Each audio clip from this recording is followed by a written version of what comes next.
Buonasera a tutti. Anche quest'anno riprendiamo a sfogliare le nostre pagine cordiali e rivolgiamo un cordiale benvenuto innanzitutto al folto pubblico presente e anche al foltissimo pubblico virtuale che vedrà a partire da domani, vedrà in rete su YouTube la registrazione di questa serata, che si promette molto interessante. Non commetterò la sconvenienza di presentare l'oratrice per due ottime ragioni. La prima è che nel sito dell'Istituto Veneto di Scienze, Lettere e Arti vi è un suo ampio profilo con fotografia e con un sunto, una sintesi di ciò che ella ci dirà questa sera. La seconda ottima ragione è che Irene Carnio, la professoressa Irene Carnio, è una nostra vecchia conoscenza, perché credo molti di noi, o forse tutti noi presenti, ricordiamo la sua brillantissima lettura del processo di Shylock nel Mercante di Venezia di Shakespeare. In questo tipo di interventi, e vedete che anche quello di stasera si richiama a un processo, il processo di Frine, la professoressa Carnio mette a profitto due delle sue 3 lauree, cioè in beni culturali, in giurisprudenza e in lettere, muovendosi con elegante disinvoltura nello studio di questi argomenti al confine fra diritto, letteratura, memoria dell'antico. E sono sicuro che questa sera ce ne darà un esempio, come sappiamo che sa darci, brillante e da depositare nella nostra memoria. Un ultimo avvertimento: vedo dei giovani presenti. Ecco, voglio avvertirli che qui nella saletta annessa c'è l'attestazione della loro partecipazione a questo incontro, che vale come credito formativo, quindi alla fine potranno ritirare il modulo controfirmato. E detto questo, un po' prosaico alla fine della presentazione, a dirgli il vero, ma riprenderemo subito il volo dando la voce a Irene Carnio perché ci parli del processo di Frine. Grazie.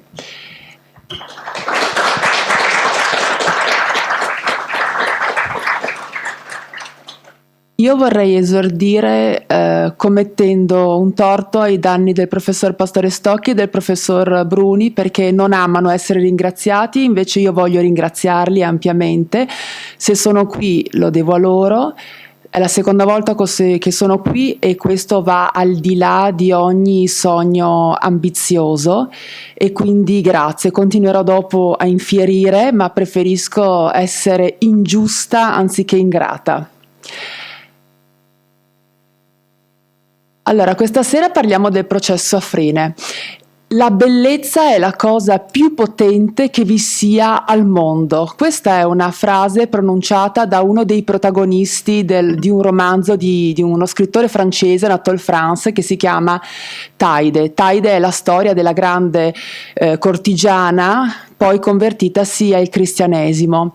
È sera nel teatro di Alessandria e il filosofo cinico Nietzsche siede vicino a il monaco asceta della Tebaide Panuzio e pronuncia questa frase. Entrambi sono lì per vedere Taide, Nietzsche per ammirarla e Pafnuzio per redimerla. Taide entra in scena quella sera si produce interpreta Polissena, la figlia bellissima e disgraziata di Ecuba e Priamo, e nel momento in cui i sacrificatori alzano le braccia per ucciderla, lei fa segno di fermarsi, si denuda il petto perché vuole morire come conviene a una nobile e indica il punto dove vuole essere colpita.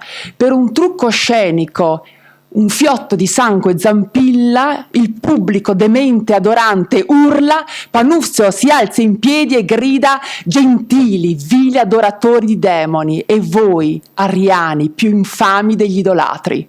Ecco, questo è un romanzo non dei migliori di Anatole France, ma esprime ciò che i greci consideravano la bellezza, qualcosa che produce adorazione, venerazione e anche schiavitù. Quindi non ci dovremmo stupire se nella seconda metà del IV secolo a.C. una donna di straordinaria bellezza, un'etera, che adesso si chiamerebbe escort, fu accusata di impietà, fu spogliata dal suo, lo chiamo avvocato, ma non è giusto chiamarlo avvocato, dal suo avvocato in tribunale, e per la sua bellezza fu assolta. Questo è probabilmente un aneddoto, però non di meno gli aneddoti sono importantissimi perché rivelano, anche se non parlano della verità di un fatto, ma rivelano la cognizione di un fatto, una ragione, una logica che c'è dietro. E pertanto vedremo che questo aneddoto, che sembra strano, incredibile, in realtà risponde a una logica, alla logica del processo attico e alla logica della bellezza greca. Quindi vedremo nella prima parte perché era possibile, lo giuro, spogliare una donna in tribunale e perché ad Atene, se sei bella, ti assolvono. Allora, veniamo al fatto: chi è chi è Frine? Frine non era ateniese, si sente? Io temo sempre di parlare o troppo lontano o troppo vicino, voi fatemi un segno se è sgradevole. Frine non era ateniese, era di un paese della Beozia, Tespie, e giunse bambina ad Atene dopo che questa città fu conquistata dai Macedoni. 13-14 anni incominciò a fare l'etera. Etera in greco vuol dire compagna. Le etere non erano le prostitute di strada, quelle erano delle disgraziate, le pornè.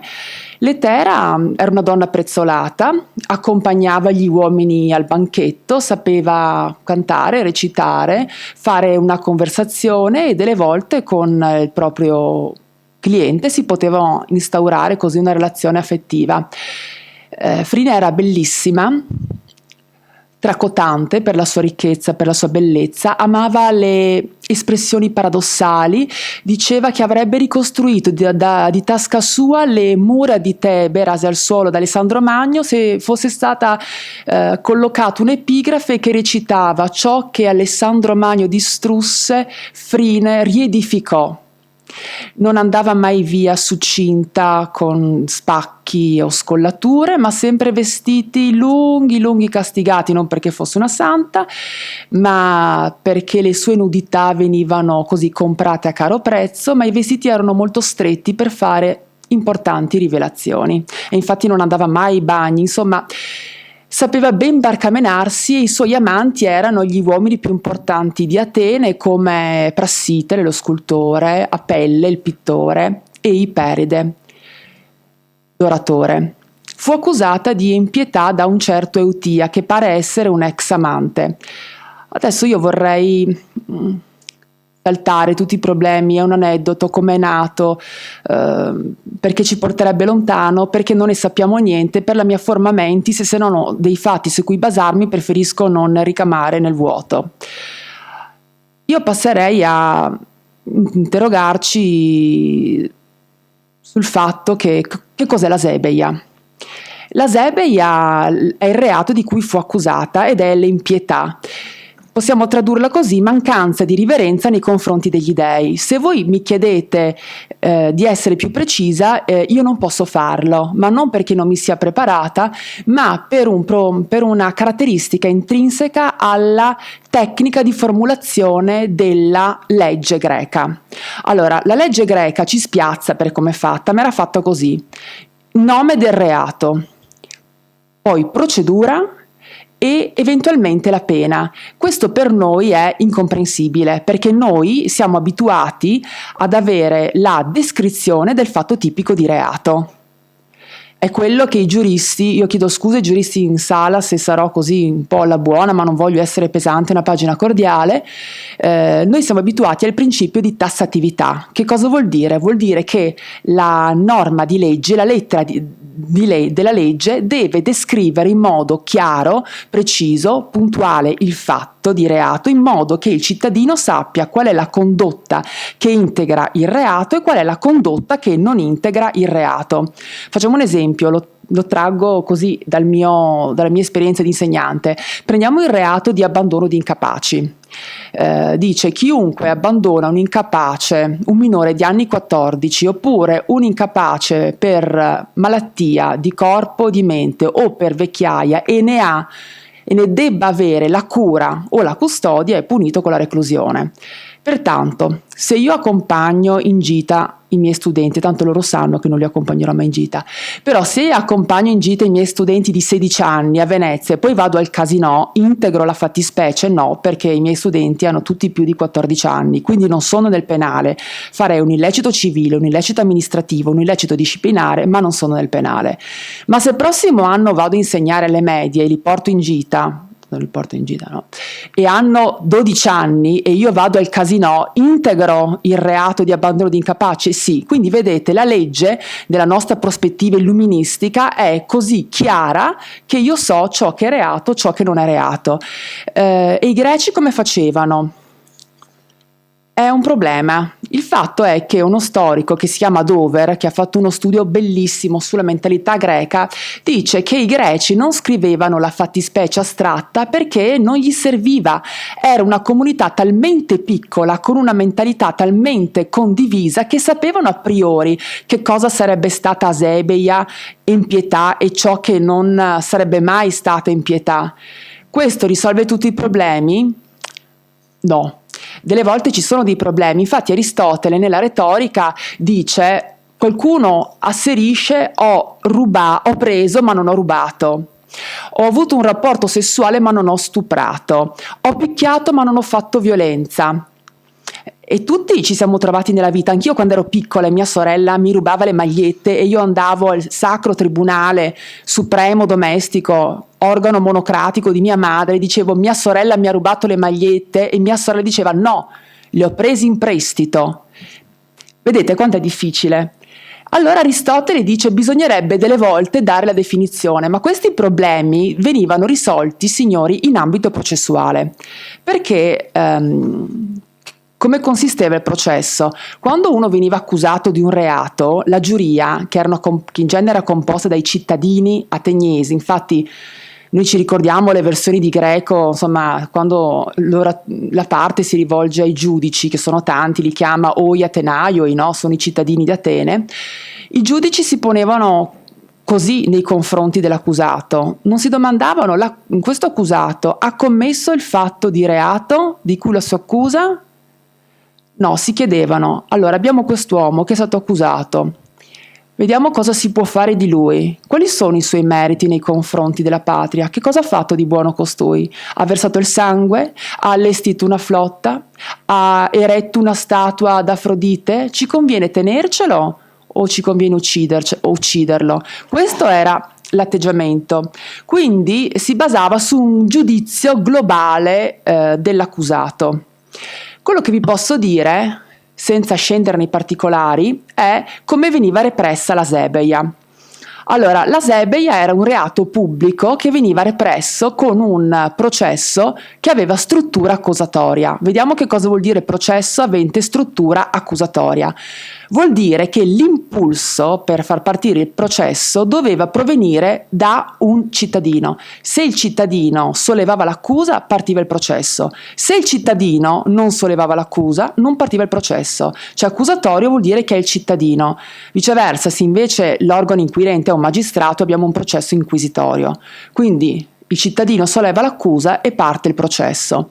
Reato pubblico vuol dire che un reato poteva essere denunciato da chiunque del popolo, non necessariamente la parte lesa, cioè il soggetto passivo del reato, non necessariamente i familiari della vittima, ma chiunque, perché il reato e certi delitti ledevano la serenità, la sicurezza di tutta la comunità, quindi tutti avevano interesse che il colpevole fosse condannato. È una cosa che sentiamo anche noi: se qualcuno stupra, se qualcuno uccide, tutti noi vogliamo che sia preso, che sia condannato. Quindi il reato di impietà si svolgeva in due parti il processo, una di fronte al magistrato deputato che si chiamava Basileus e una parte invece si svolgeva di fronte alla giuria. Allora, nella seconda metà del 400 era deputato a conoscere il reato di impietà il dicasterion, invece fino al 476 era stato il tribunale dell'Eliea. Come era formato questo tribunale? Gli ateniesi o gli atenaioi, cioè 201, 501 giurati che erano cittadini. Per essere giurato bisognava soddisfare questi tre requisiti: ateniese, maschio, maggiore di 30 anni. Quindi se voi mi chiedete, erano giuristi? No. Alcuni erano anche analfabeti, erano pescatori, erano fabbricanti di scudi, artigiani, sarti, di qualsiasi estrazione sia sociale che culturale.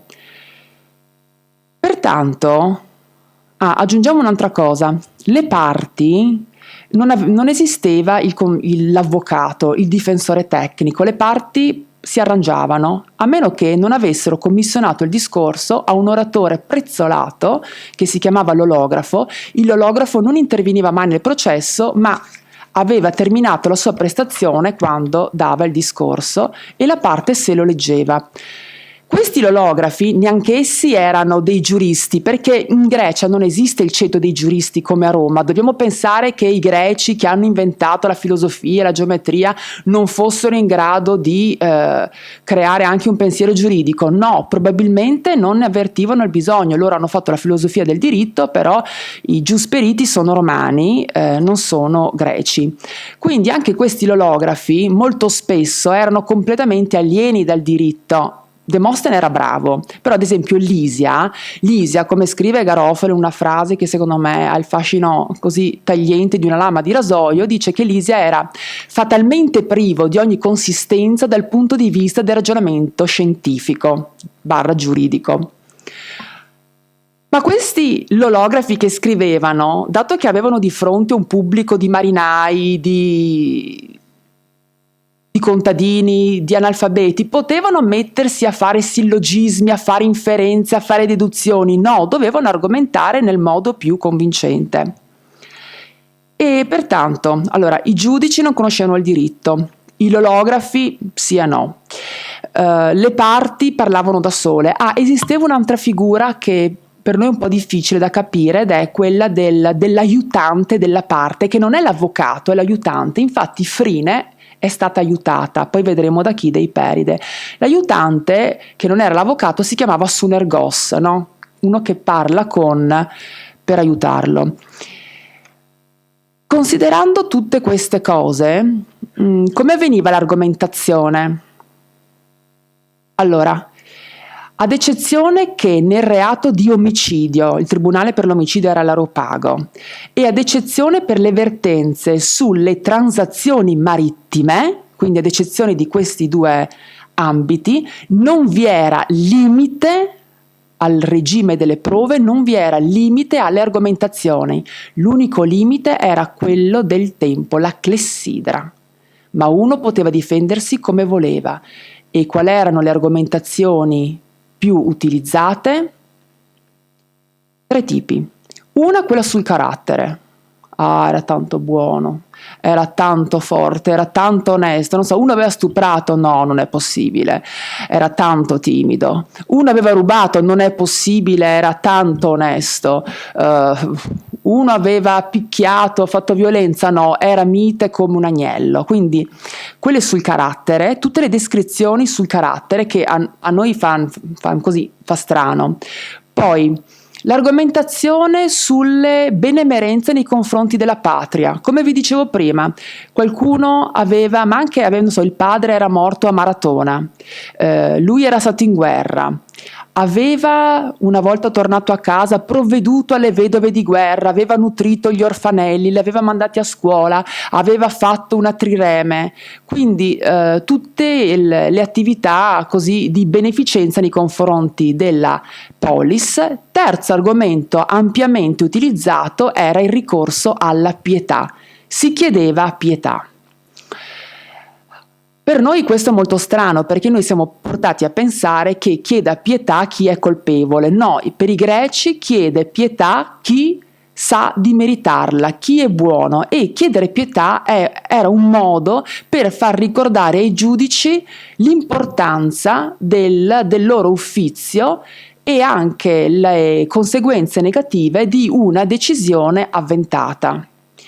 Non lo so, noi ci ricordiamo le vespe di Aristofane, dove l'imputato porta i bambini che si mettono a piangere, incomincia ad adulare la giuria dicendo: vuoi sentire lo squittio di mia figlia che sembra una topina, oppure di mio figlio che bela come una capretta? Quindi questi bambini che piangono subiscono quasi un processo di degrado zoologico sempre più basso, e il giudice si sente sempre più forte e si inebria. Quindi queste erano le argomentazioni. Facciamo un esempio. In genere, quando i versionari di greco sono fatti così, scegliamo le parti delle orazioni più pesanti, in modo che i ragazzi poi non toccheranno mai più una pagina di greco. Ma se noi andiamo a vedere le orazioni di Demostene scrive contro Eschine, scrive delle cose tremende contro Eschine. Ecco l'argomentazione sul carattere, sui suoi genitori. Dice: tu Eschine, tu che sei figlio di una prostituta, di una danzatrice di tamburello, tua madre andava a suonare il ceramico, e tuo padre, che era un inserviente in una scuola, portava ceppi di legna da un quintale e puliva i banchi. Anche tu, morto di fame, mentre io andavo a scuola, pulivi i banchi e spazzavi. Non hai avuto un'educazione da gentiluomo, si direbbe oggi. E al contrario Eschine dice: tu Demostene, lussurioso, schifoso, vecchio bavoso che corre dietro i ragazzini, cioè al di là poi dell'educazione della paideia, tu ubriacone che ti sei azzuffato con il tuo rivale in amore e gli hai strappato addirittura proprio l'enucleazione del bulbo oculare. Quindi andavano molto sul pesante. Naturalmente quelle parti non le fanno mai leggere a scuola, sempre quelle così più serie e noiose. Quindi in questa maniera veniva l'argomentazione. Mi ricordo Demostene, parlando di uno che doveva fare l'ipparco, diceva: non sai cavalcare, non hai neanche comprato un cavallo ma una specie di asino, e non riuscivi neanche a salire in groppa. Quindi calunnie su calunnie, poi accuse false. Tuo zio è stato accusato di omicidio, e in genere sempre venivano colpiti i parenti e la madre nelle forme di cui vi ho parlato. E pertanto la pietà. Noi abbiamo i testi più importanti di questo aneddoto sono. Forse non vi ho detto che il processo di Frine si può sempre che sia esistito, ma si colloca tra il 350 e il 320 a.C. I testi più importanti di questo aneddoto sono di 150 anni dopo. Uno è di Ateneo, quello che ha scritto il banchetto dei sofisti, e l'altro è di uno pseudo Plutarco. Tutti e due scrivono di filosofi, di vite dei filosofi, con grande uso di gossip, di calunnie, insomma divertentissimo. Entrambi citano quello che dovrebbe essere l'inventore, che è un certo Idomeneo di Lampasco. Però, signori, Idomeneo di Lampasco scrive 40 anni dopo questo processo. Ora, denudare il seno di una donna in tribunale dovrebbe far divampare le penne subito, e tante. Quindi è ragionevole pensare che se veramente Frine fosse stata spogliata, molti avrebbero scritto. È difficile pensare che tutte le fonti siano andate perdute, ed è difficile pensare che abbia scritto uno e fatalità, disgraziatamente sia andata perduta. Ecco perché dicevo che probabilmente è un aneddoto, ma è interessantissimo lo stesso. Ecco, lo pseudo Plutarco e Ateneo, che scrivono in modo, cioè si vede che dipendono dalla stessa forma, dalla stessa fonte, perché sono molto simili, dicono che Iperide, che era questo grande oratore e l'amante di Frine, tra parentesi, Iperide è descritto in queste fonti come un libidinoso, frequentatore di prostitute, che addirittura aveva cacciato di casa suo figlio per fare entrare Mirrine, che era la prostituta più costosa di Atene. Questo Iperide, che faceva la funzione di parlare ad adiuvandum, quelli che parlavano per aiutare si chiamava il sinergos, quindi parla accanto, vedendo che i giurati, che ripeto erano tanti, erano così ostili nei confronti di Frine, avevano dell'animosità, la portò in un luogo, dice, dove fosse vista da tutti e le denudò il seno. Ateneo dice che allorché il seno di Frine fu denudato, i giudici furono presi da un timore sacro e videro in lei la ministra di Afrodite e l'assolsero. Invece lo pseudo Plutarco dice che la sua bellezza li costrinse a assolverla. Ma perché dico che questo aneddoto è assolutamente logico? Perché questo gesto, che può sembrare, sì, è tutto giocato sull'ambiguità, diciamocelo, ma denudare il seno era un gesto per chiedere pietà. Lo so che può sembrare strano, però se voi pensate all'Iliade, quando Ettore esce dalle mura di Troia per combattere contro Achille e andare incontro alla morte, Ecuba non è che gli può tenere un discorso argomentativo, non è che fa il tema argomentativo. Vero ragazzi, i miei studenti, quando dico tema argomentativo, cioè non può fare i sillogismi e portare argomenti a sostegno della propria pretesa. Che cosa fa Ecuba per colpire suo figlio che sta andando incontro alla morte? Si denuda il seno, e non c'è niente di erotico, d'accordo? Aveva avuto anche tanti figli. E dice: Ettore, se tu hai pietà per questo, se tu ti ricordi quante volte ti ho nutrito da piccolo, desisti dal tuo proposito e ritorna dentro le mura. Ettore è turbato, ma non di meno va incontro alla morte e sfida e scende così a singolar tensione con Achille. Quindi quello è un gesto per chiedere pietà, assolutamente, proprio greco. Un'altra attestazione di questo gesto, però non è puro come Ecuba, perché lì si capisce che non c'è niente di erotico, madre e figlio, ma questo gesto è riportato anche da Euripide nell'Andromaca. Menelao ha uno scontro con Peleo, il vecchio padre di Achille, e Peleo ricorda a Menelao la sua viltà, dice: tu che sei stato 10 anni a Troia e non hai mai sguainato la spada, tu che ti sei portato a casa quella donnaccia, l'hai rincorsa col pugnale e a lei è bastato farsi cadere la spallina, mostrarti il seno e tu ti sei messo a scodinzolare come un cagnolino e a baciarla, ma avevi paura che qualcuno ti portasse via quell'infame consorte? E il gesto di Elena è un gesto per chiedere pietà.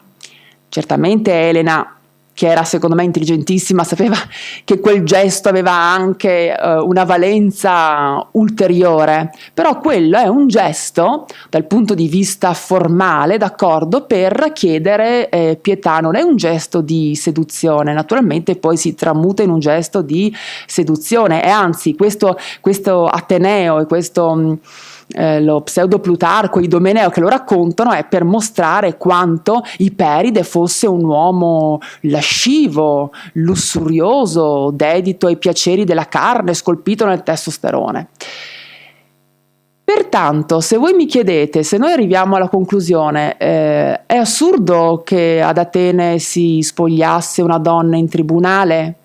No, era astrattamente possibile. Io vi dico sì, era astrattamente possibile nel reato di asebeia. Sarebbe stato impossibile nei tribunali per l'omicidio, perché ti dovevi attenere nei tribunali per l'omicidio necessariamente al fatto di reato, non potevi parlare dei precedenti reati, della famiglia, delle benemerenze, soltanto gli argomenti giuridici. Gli argomenti giuridici vuol dire quel fatto e basta.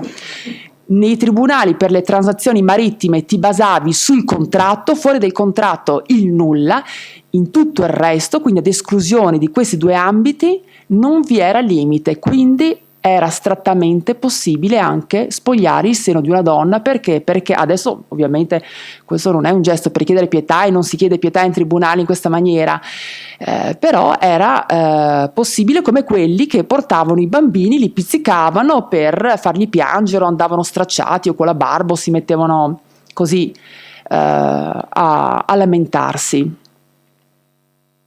Pertanto il tribunale, che noi ce l'immaginiamo, il tribunale antico, sempre come il luogo, ovvero della retorica, dell'eloquenza, dello sfoggio della facondia, è anche il luogo dove si parla con il corpo.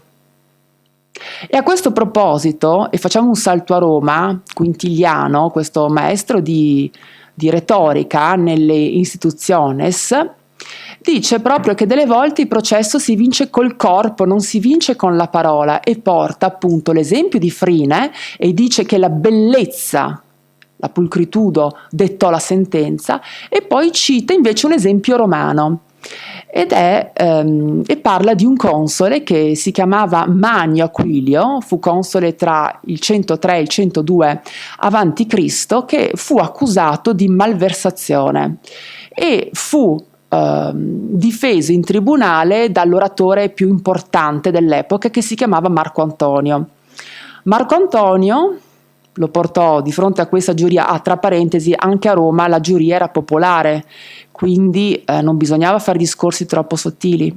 Tant'è vero che Quintiliano, sempre questo professore di retorica, diceva ai giudici, agli avvocati: mi raccomando, frasi breve, alla fine sono le campagne che ci mandano i giudici, le persone colte, le persone di alto livello cercano di non fare i giudici, arrivano questi cafoni di fuori, quindi il livello deve essere, bisogna parlare in modo chiaro, breve, conciso.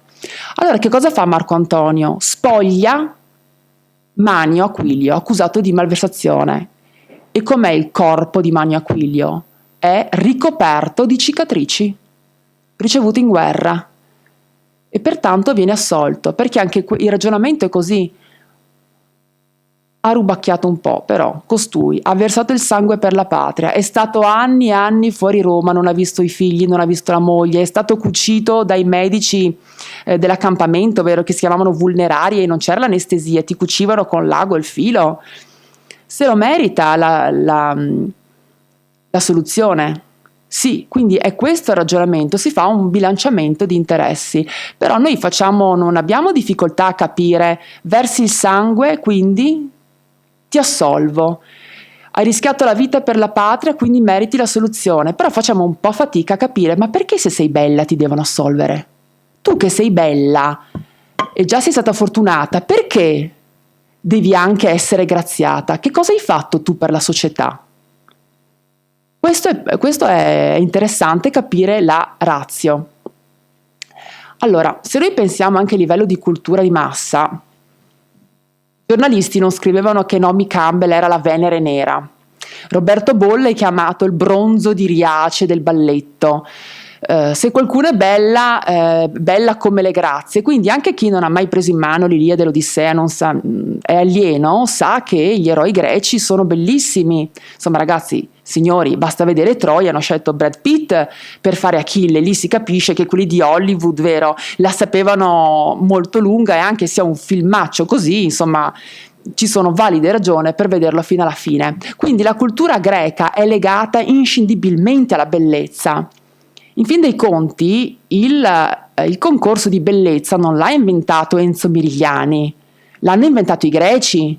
Quando quella dea antipatica, Eris, non era stata invitata al banchetto, lei arriva e lancia una mela d'oro con scritta la più bella, e si strappano i capelli tre dee. Atena, che è la dea dell'intelligenza, che non dovrebbe astrattamente voler avere anche la coroncina di Miss Olimpo con la fascia, lo scettro, e dire voglio la pace del mondo, giusto? Però anche lei la vuole. Afrodite, che secondo me era quella che aveva titolo, era che poteva risparmiarsi perché era la moglie di Zeus, invece si scannano queste tre dee, e Zeus nella sua infinita saggezza dice no, io non faccio il giudice, perché insomma c'aveva due figlie, insomma la moglie, e elegge come organo competente a giudicare Paride, il bellissimo e smidollato figlio di Ecuba e Priamo.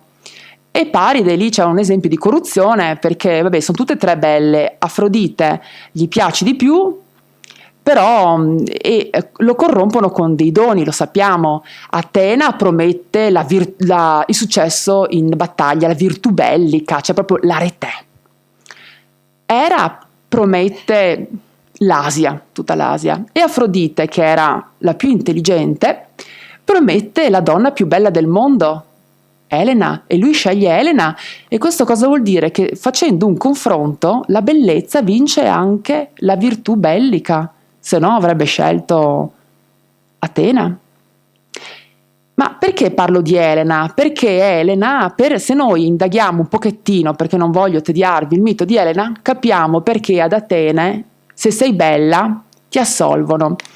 Allora Elena è la grande accusata e la magnifica impunita. Perché dico impunita? Perché lei scatena la guerra di Troia, va da Sparta, va a Troia. Io mi immagino seriamente, quando è entrata nella reggia c'era Ecuba che era molto avanti con l'età, le cognate che si vedono arrivare, la donna più bella del mondo, non lo so, immagino Andromaca che aveva Astianatte, piccolino, che ancora non era in forma, avere Elena in giro con il vestito da spartana, perché le spartane avevano un vestito particolare che si chiamava faino meridos, cioè mostravano le cosce, perché avevano uno spacco che era inguinale come quegli spacchi che abbiamo visto si vedono in certe trasmissioni della TV. Poi Elena era spartana, faceva una ginnastica, signori, era tonica. Cioè, vi rendete conto della potenza di Elena? Arriva Elena e lei cammina affluente presso le mura di Troia, ci sono i vecchioni che non possono più combattere e brontolano, però la vedono e restano ammutoliti e dicono: è così bella che è giusto che molti siano periti per lei, molti troiani e molti achei, è giusto, se ne vada via, ma è giusto. Lei che cammina leggera, Priamo la fa accomodare, la chiama figlia cara, siediti vicino a me, e dice: dai, parlami di questi guerrieri, indicameli, chi è il tuo ex marito? Allora lei dice: beh, quello è mio marito, quello è il mio ex marito, quello è il mio cognato, il mio ex cognato, ci sarà stato anche un ex fidanzato, non lo so. E arrivando all'ex cognato dice: sì, quello è il mio ex cognato, il valoroso Agamennone, cognato mio, me, faccia da cagna. Lei si definisce così perché un po' si sente in colpa. Lui dice: no, Elena, non è colpa tua, sono gli dei che l'hanno voluto. Allora in Omero c'è la doppia responsabilità, è colpa di Elena, è colpa degli dei, la doppia responsabilità però non si elide, si somma, alla fine non si capisce tanto, perché Elena comunque la ritroviamo poi nel quarto libro dell'Odissea perfettamente reintegrata nella sua casa di Sparta, perfetta, che esce dal talamo odoroso con le insegne protocollari della virtù muliebre, quindi con il fuso, con la lana viola. Trova Telemaco, il figlio fallito di Ulisse, e si mette a parlare. Menelao dice sì, ma l'hanno voluto gli dei, quindi alla fine Omero come la giudica? Ma non liquid, non si capisce. Alla fine, secondo me, ma questo è un parere mio, le eroine disgraziate, casa, chiesa, oratorio della casa di Priamo fanno una bruttissima fine, o muoiono, vengono vendute. Lei che ha distrutto una città ritorna perfettamente a casa sul suo tacco 12. Ma il grande accusatore di Elena, fanatico, ossessivo, che la perseguita, fanatico come Javert. Beh, io sono un po' ossessionata dai Miserabili, ma non è colpa mia. Ma guardi che io non ho niente a che fare. No, ma con i Miserabili sì. Ossessivo è Euripide, che in tutta la sua produzione la condanna. Ci sono qui, a parte in un'opera, però c'è specialmente un'opera, Le Troiane, dove in questa desolazione principesse rese schiave, vestite male, con gli stracci, i capelli rasati, arriva Menelao e dice: che magnifica giornata è oggi, voglio proprio uccidere mia moglie. E Ecuba, che è per terra spiaggiata come un relitto, dice: fai bene a uccidere quella donna, però mi raccomando non guardarla, perché lei incendia gli uomini, distrugge le città.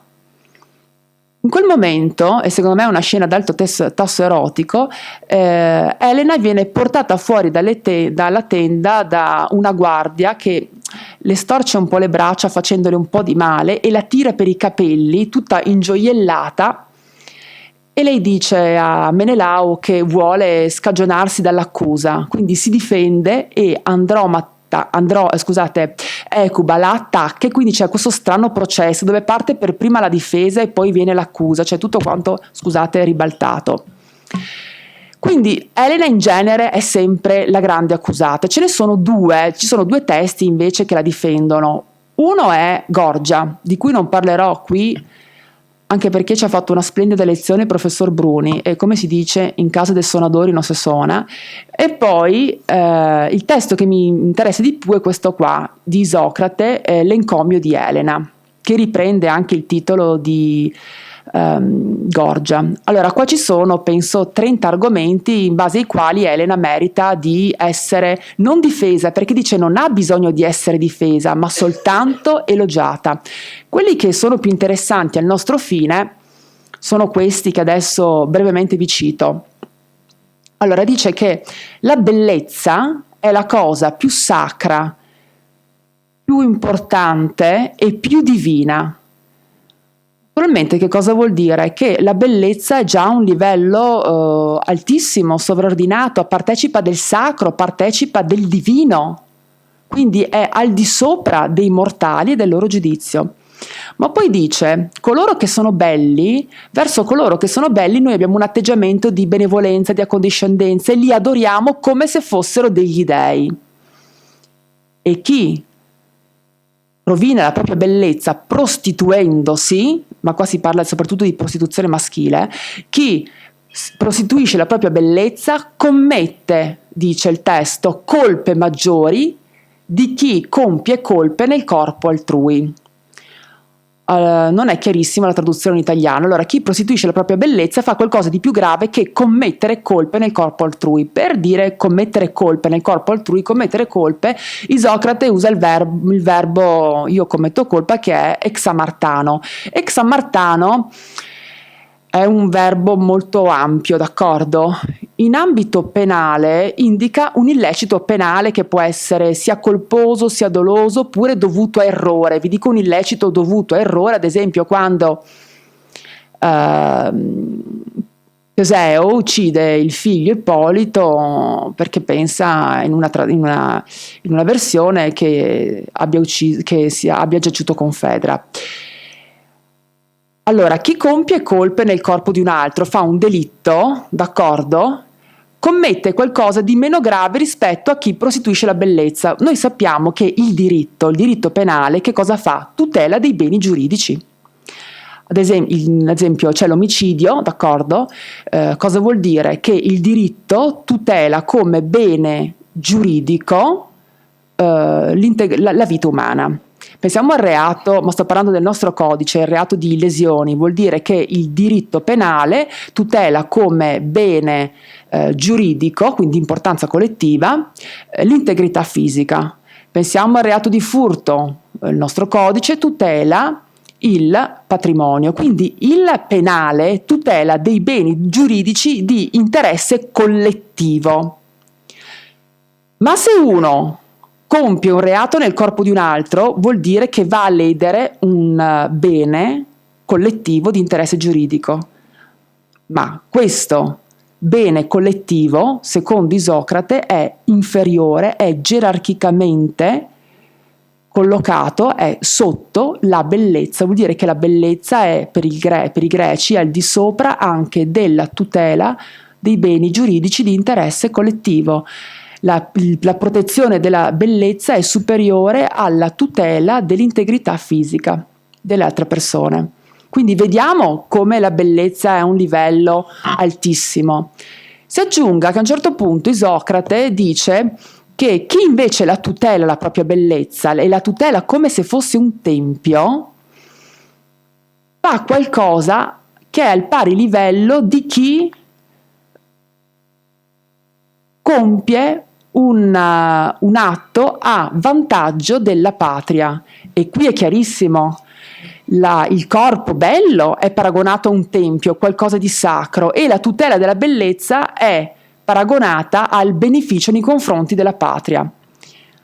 Ma veniamo quasi alla fine. Isocrate dice che tra le cause di divinizzazione per cui i mortali diventano dei, vi è la bellezza. Ci sono dei mortali talmente belli che vengono divinizzati. Infatti Elena viene divinizzata e che cosa fa? Che cosa fa il dio? Il dio premia e punisce con la sua giustizia retributiva, cioè ricompensa un male con un altro male.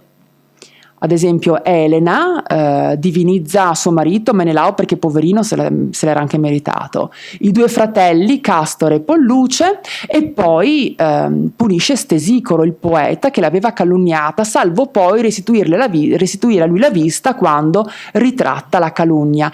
Quindi il Dio giudica l'uomo, non è l'uomo che giudica il Dio. Pertanto quando Iperide denuda il seno di Frine, quello che è un gesto di pietà diventa un gesto rivelatore del divino. Loro vedono Afrodite, loro vedono la bellezza e non sono gli uomini a giudicare gli dei, ma viceversa l'assolvono, perché Afrodite non si può condannare, Afrodite non si può neanche processare. Afrodite non si processa, punto. E se si processa per sbaglio si assolve. Ma se questo, pertanto, l'essere bello, veniamo alle conclusioni, chi è bello ha fatto qualcosa per la patria? Sì, ha fatto per la patria più di quanto faccia un eroe che dà il sangue per la patria. Chi è bello partecipa al divino. Chi è divino non può essere giudicato. La bellezza per i greci non è una qualità individuale, ma è un bene di interesse collettivo. La dea non si processa. Se non siete ancora convinti, c'è un passo di Demostene dove Demostene dice che le leggi vogliono ciò che è giusto, ciò che è bello e ciò che è utile. Oi nomoi to dikaion kai to kalon kai to sunferon bulontai. Quindi ciò che è bello è già conforme alla legge, se una è bella è già innocente. Pertanto, se sei bella, ad Atene ti assolvono. Se sei brutta, se voi mi chiedete se sei brutta, fai la brava e riga dritto, perché che ci piaccia o no aveva ragione Nietzsche. La bellezza è la cosa più possente che vi sia al mondo. Grazie.